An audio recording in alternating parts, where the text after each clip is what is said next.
बिस्मिल्लाहिर्रहमानिर्रहीम। आज मैं आपको मौला अली अलैहिस्सलाम के इल्म का बहुत ही खूबसूरत वाक़या सुनाऊंगी। शेख बहाई अपनी किताब कशकोल में ये वाक़या दर्ज करते हैं कि एक मर्तबा एक शख्स हज़रत अली अलैहिस्सलाम के पास आया और एक ऐसे मसले के बारे में पूछा जो जानवरों के मालिकों को पेश आ सकता है। उस शख्स ने कहा, या अमीरुल मोमिनीन, मेरे पास बकरियों का एक गल्ला है और मैंने उनकी निगरानी के लिए एक कुत्ता रखा हुआ है जो इन बकरियों को बिखरने से बचाता है। लेकिन अब मेरी एक बकरी के यहाँ ऐसा बच्चा पैदा हुआ है जिसमें कुत्ते की सफात भी हैं। मेरी समझ में नहीं आता कि ये बकरी है या कुत्ता। अगर बकरी है तो पाक भी है और उसका खाना हलाल भी, और अगर कुत्ता है तो नजिस भी है और उसका खाना हराम भी है। या अमीरुल मोमिनीन, आप बताइए कि मैं क्या करूं? मौलाए कायनात ने फरमाया, ऐ शख्स, उसकी बोली को सुन।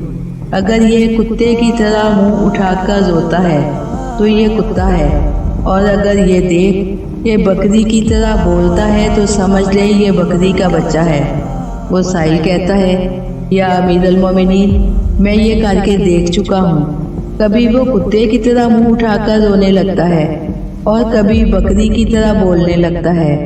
मौलाए कायनात ने कहा, फिर उसे पानी पीता हुआ देख। अगर कुत्ते की तरह जबान से चाट कर पीता है तो कुत्ता है, और अगर बकरी की तरह पाँव को मोड़कर झुकता है और घूंट ले लेकर पीता है तो समझ लेना कि बकरी है। उस शख्स ने कहा, या अमीरुल मोमिनीन, मैं ये भी कर चुका हूँ। कभी कुत्ते की तरह पानी पीता है, कभी बकरी की तरह। मौलाए कायनात ने फरमाया, ऐसा कर, अपने गले के साथ लेकर चल। अगर गले के दरमियान बकरियों की तरह चलता है तो समझ जा कि ये बकरी है, और अगर गले से हटकर किनारे किनारे चलता है जिस तरह हिफाजत करने वाला कुत्ता, तो समझ ले कि ये कुत्ता है। उस शख्स ने कहा, या अमीरुल मोमिनीन, ये भी करके देख चुका हूँ। कभी गले के बीच में चलने लगता है, कभी गले से हटकर किनारे किनारे चलने लगता है। मौलाए कायनात ने फरमाया, उसके आगे गोश्त का टुकड़ा डाल दे। अगर गोश्त को मुंह लगा लेता है तो समझ ले ये कुत्ता है, और अगर मुंह फेर लेता है तो समझ ले कि ये बकरी।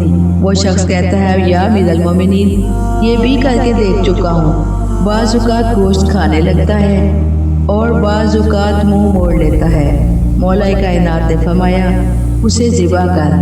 अगर उसके पेट में से एक आंत निकले जिस तरह कुत्ते के पेट में होती है तो उसे कुत्ता समझ, और अगर बकरी की तरह कई आंतें निकलें तो बकरी समझ।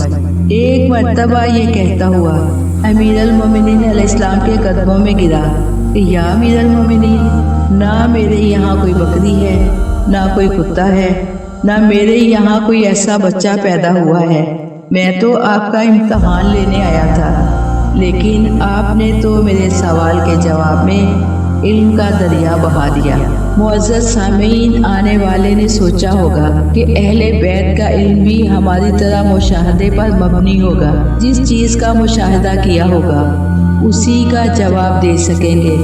कुत्ता इतना नजिस तरीन जानवर है कि मौलाए कायनात ने ना तो कभी इसको पाला होगा और ना कभी उसके करीब गए होंगे, तो कैसे मौलाए कायनात जवाब देंगे?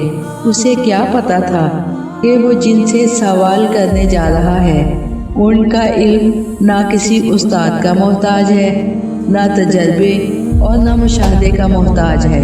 वही ये रब्बानी से हासिल किया हुआ इल्म है। यही वजह है कि मासूमीन ने ये फरमाते हुए ज़िंदगी गुजार दी कि अल इल्मो हर्बी। जब हम किसी से लड़ते हैं तो हमारा असलहा तीर नहीं, तलवार नहीं, बल्कि इल्म होता है। हमारी जंग इल्म के ज़रिए होती है। ये इल्म है कि जिसके ज़रिए हम अपनी इमामत साबित करते हैं।